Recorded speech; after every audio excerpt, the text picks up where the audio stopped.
Okay, so thanks for joining our talk now with Ronald Hochreiter. I'm very happy to have him here. And he will talk about the topic, wait a sec, in individual machine learning based Robo Advisory portfolio strategy selection. So he has developed a very clever technique to select investment strategies for app-based portfolio selections.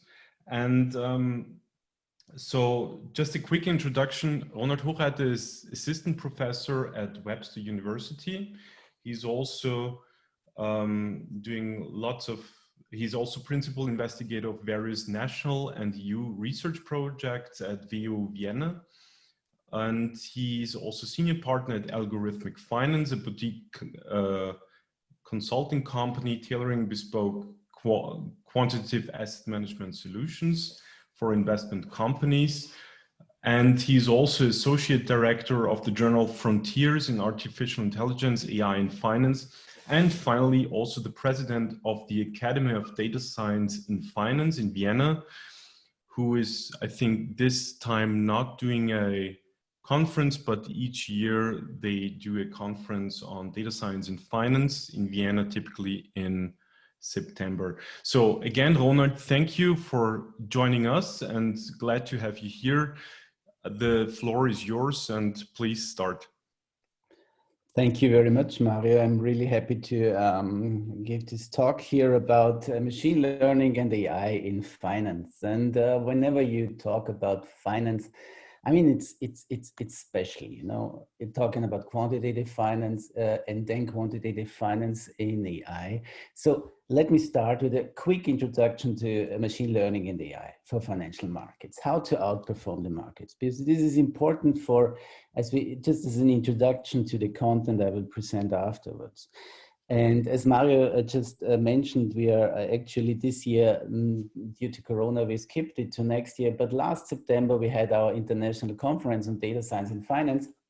And the opening session already contained 3 talks that showed actually our approach, the academy approach, and also my approach to finance. For example, Bernard Pfaff, who is a senior researcher at Invesco, he showed that actually, if you use a simple majority vote strategy, this will always outperform all the super smart machine learning approaches. Then we had Uli Bodendorfer from Chromatic, who actually showed that his first project was managing a hedge fund and creating an AI model for a very large commodity fund. And it turned out that his system worked perfectly, but only for a period of time. And this is the problem, you know.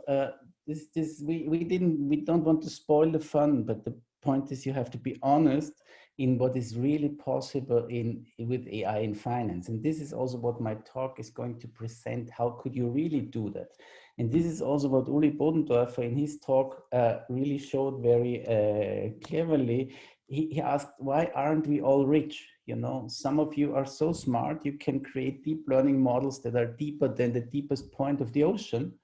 But actually, creating a model that makes you rich, even, you know, you're perfectly doing these models and you sometimes also understood the market is difficult. It's clear because they are different to predict and not everyone can win. It's a market. And the biggest problem, besides what we know from Lopez de Prado, is that actually, even if your backtest is flawless, it's probably wrong. And this is what he experience most of the time. But again, the biggest issue is that actually we should not forget just the textbook ideas when machine learning really works. Yeah, and this is all based. This is from statistics. It works pretty well if we draw the data independently from the same distribution. And if you take a look at finance, I mean, independence is actually absolutely not there. It is not there in the sense that we can use it, for example, in the way that we use cross-validation. You know, cross-validation is something which every data scientist loves, but of course it's designed to work on the basic structure that you demand from this, so to say, textbook knowledge things. There is this long bias, which, you know, there are more often, the market goes up and down, we have more noise than signal. And the biggest problem is basically that the evaluation measures are different. Once we integrate all these true objectives of financial markets, we turn into real problems. However, there are tricks how to do that. And basically one of the major tricks is to build model ensembles, but not in the sense of ensembles in like bagging and boosting, but having ensembles of different methods. So it's all about this clever selection of underlying models, underlying in our sense, in my sense, which I'm going to present, underlying systems, Robo Advisory systems that are actually built on portfolio techniques, having this meta selector available that actually picks the correct model for a correct time, which is indeed much more important than having one perfect model, because actually you won't hit the market with one model anyways. So the idea is to have for each market situation that might appear one model and just build a selector, even a simple one, you know, while these underlying methods can be as complicated as possible. The selection method can be as simple as possible. This is what we see, and this also has also other advantages. So let's talk about this main topic, this Robo Advisory portfolio selection strategy. Why did I come up with that? Actually, this is out of a research project. It's by the European Commission, the Euro Horizon 2020 project FinTech, where it's actually about it's about supervisory teaching and how to integrate latest AI technologies in financial market authorities and so on and so on. And one of these important parts of this project is this second part is modeling market risk arising from AI applications in the financial Robo Advisory. And also important because it's from actually from the scientific point of view, the implementation is also available as open source. You can download it, just contact me.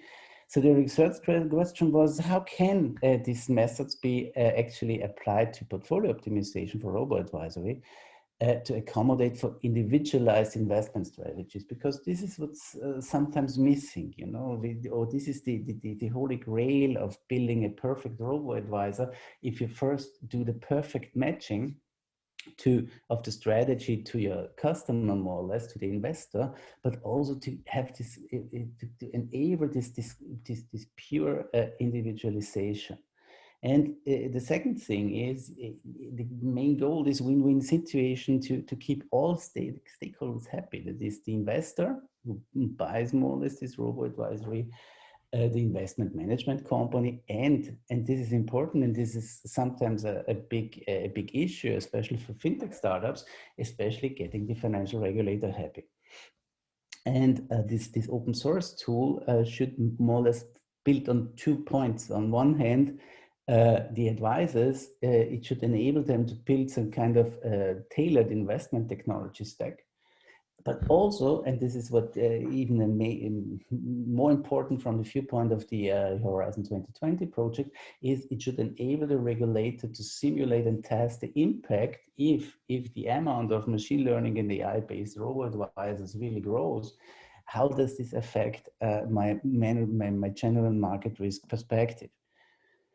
Everything done in a way which is sometimes, as at least as I experience it, opposite to what some data scientists do. You know, one of the major concepts of software engineering was to simplify things and not to, you know, to keep them as simple as possible. And this was one of the design principles. Again, it's about robo-advisory, but the definition of robo-advisory really changed.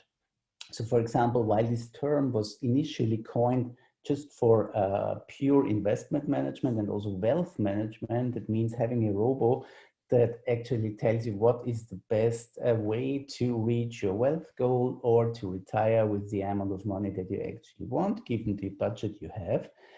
Nowadays, and if you take a look at the FMA report on digitalization, most content on Robo Advisory is insurance-based. Again, we will focus on investment management, but this is an important thing whenever we hear Robo Advisory, so to say, in an AI context.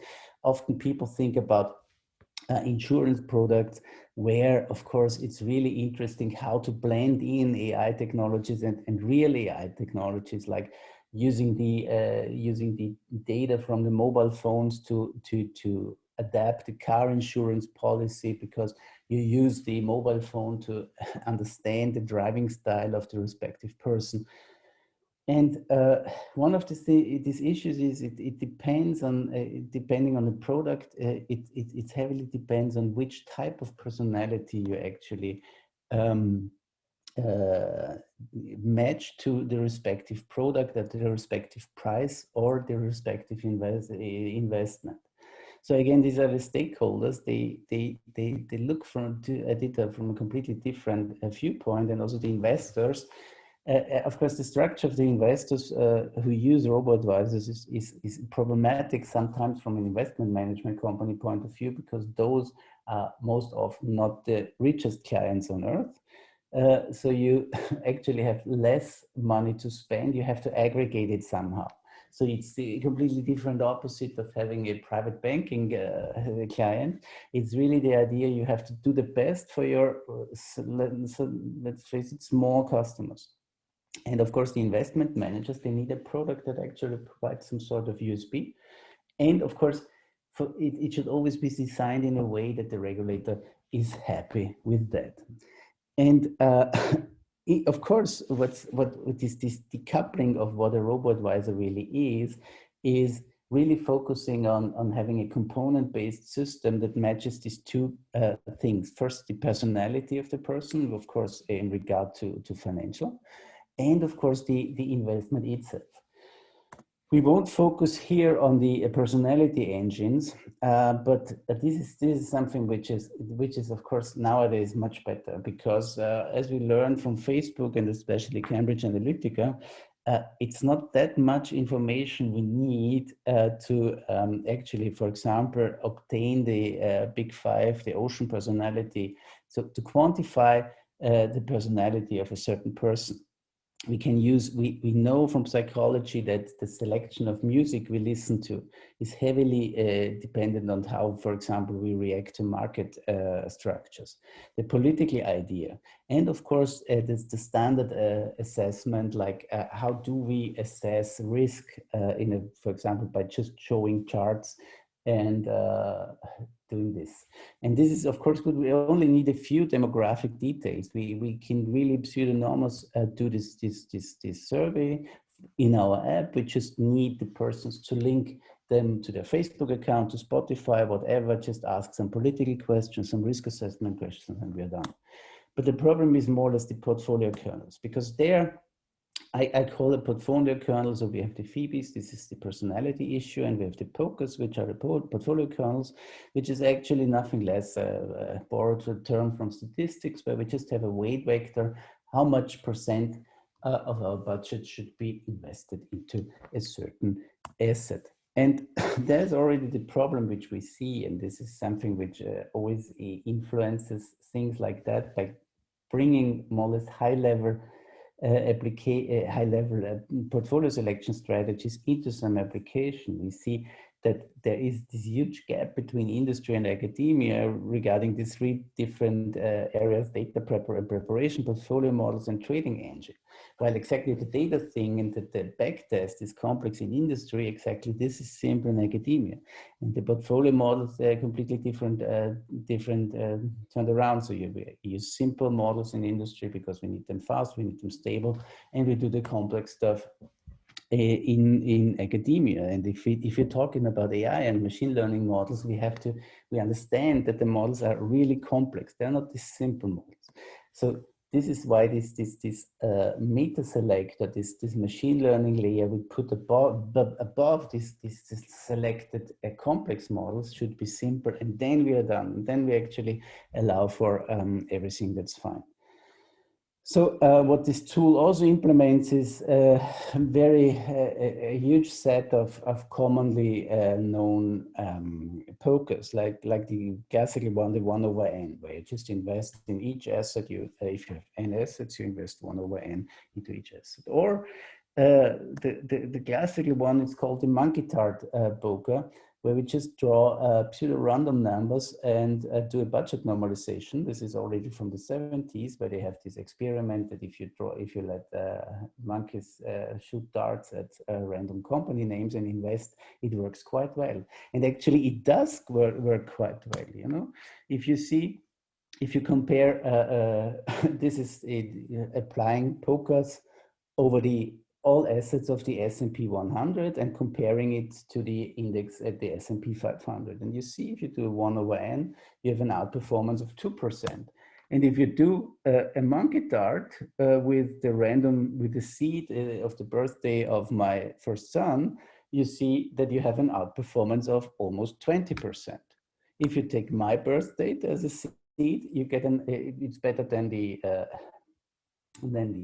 standard 1 over n, but we still get 4%, which is much less than the 19% with the last random seed, but we get a nice distribution. And this goes on. And the problem is now we have to understand what we want to integrate as many families as possible, you know, and Robo Advisors most likely just implement one model family. Yeah, and there is the question, is it possible if you only stick to one model family to ever achieve an optimal personality matching? Best thing would be to really combine those and to have simple models, but also have to have deep learning models based on CNNs. Time's already running out, so I won't be able to talk about that. It's in the appendix of the slides, because you can read that up. Even if you use Markowitz, it's so heavily dependent on how much data you use. For example, here is historically 2 years data, here is historically 5 years data, here is 5 years data with some correction of the correlation matrix. So actually it is and it will ever stay random in some sense. So this is what this tool does. It's based on, you select the selection of portfolio strategies. The predefined portfolio construction method should be available. And then the idea is that the evaluation measures can be, of course, extended to whatever sophistication you want. So in this case, for example, we use daily data. This is just a toy example, but of course, the selection of data, you won't use an S&P 100 index, but rather you would use a basket of ETFs for Robo Advisory. But then the important thing is the evaluation, how to evaluate. Of course, this is very standard.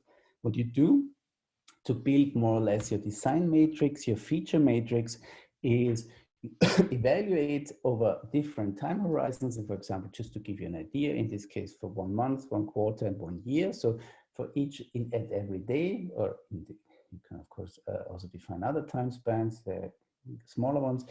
You evaluate different measures at different time horizons, and this is, so to say, the input features.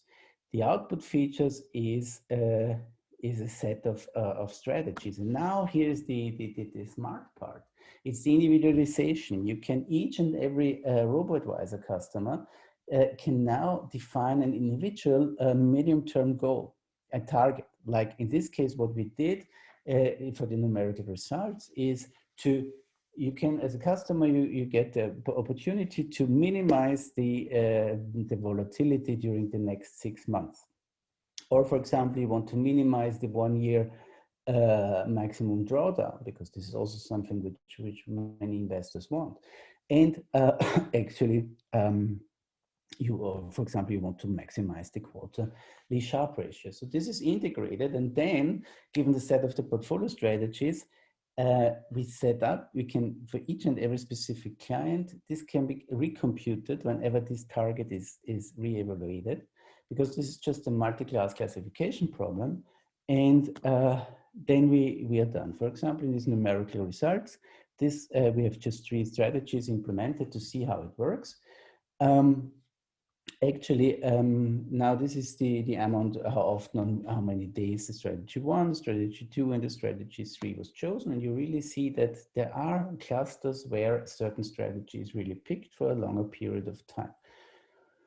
So, and then the good thing is that you can do 2 things. First, the Robo Advisor can tell the persons which is the best strategy, given his or her individual goal. And you can also use, if you use some interpretable machine learning technique, or even some machine learning technique which is interpretable by itself, then this thing works out. You can really show the customer first, this is the optimal selection, and you show the person also why is this the case, and for example, let the person take that.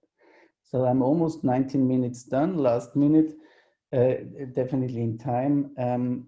What we see, and this is something some people don't like to admit that, but any data and model-based quantitative portfolio optimization are unstable by definition.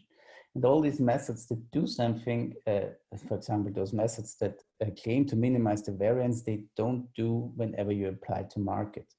So the idea of this tool is to have this clever pre-selection and have a simple machine learning model just adapt for the fact that the market regime does not change as much as possible. And then having this in a component-wise way, you allow for either building an app on that, or by allowing the regulators to put different types of algorithms into a larger simulation framework. Perfectly in time, 20 minutes done. Thank you for your attention, and I'm definitely up for questions. So thank you very much, Ronald, for your great talk and insights about Robo Advisors. So the time is already progressed. Unfortunately, we had to start a bit later, but still I would like to ask 3 questions on the topic. So in the beginning, you said there's some kind of disconnect, so that the actual customers of Robo Advisor strategies are younger and maybe have not so much money, and the big money or the baby boomers are maybe not the typical Robo Advisor customers. So having that in mind, is the business model currently working for Robo Advisors? Keeping that kind of customer base in mind. There was today there was an article in the Financial Times, and I was already considering to integrate it into today's talk, but there you can find exactly the problem that interestingly there's still the persons that actually use Robo Advisors are still not those whom you would expect. So there is a disconnect between how these models are built, because as a Robo Advisor provider, you are, of course, you want to on one hand, you want to get let's say, richer clients. On the other hand, the whole system of having a robo defining and, for example, controlled by an app, controlling your investment, you would have to focus on a younger cohort, and you would have to make that up by just having really a product that can create interest by younger persons. And this basic framework allows you actually to do that, because you can add much more gamification and much more interaction into this process. Okay, so second question is the split. What I really found interesting in your talk is the split between the matching strategies, so matching a customer to an algorithm, to an investment algorithm, and then there's the investment algorithm itself. And so keeping that in mind, that kind of split, matching customers to algorithm, so to investment strategies and the investment strategies themselves, what do you think is the more important part, and which part is the more complex part in your opinion? I think the matching part is definitely the complicated part. It's matching the so to say, and this is something which is not which was not focused on in this talk, but how to figure out which. But this is, of course, this is something that you can only get, and that's why it's a data science exercise. This is what you would then get by running this system, you know, because then you actually, on one hand, you know the personality and whatsoever of your customers, and you start to learn their decisions. What do they actually pick, and how do they change? How do they adapt? When do they accept a change in their portfolio because the Robo Advisor in a very interpretable way tells them to do? And I'm pretty sure that it's impossible to know that beforehand. Yeah, and this is also last short question. And is this, in your opinion, the next generation of Robo Advisors, and this kind of feature needed? Definitely. I mean, of course, in my opinion, if you want to do it properly and you want to grab this huge market share of people who don't have that much money, but you make it up by volume, then this is the way to go. And this is, of course, where we need more, even more data science and machine learning integrated, because this is a constant process of updating and integrating and getting the best tool out there. So perfect. Thank you, Ronald. Thanks again for giving this talk. And in case you have any more questions, please send him an email. And also join the Academy of Data Science and Finance, which is also doing continuous meetups and talks also in November. So coming to the next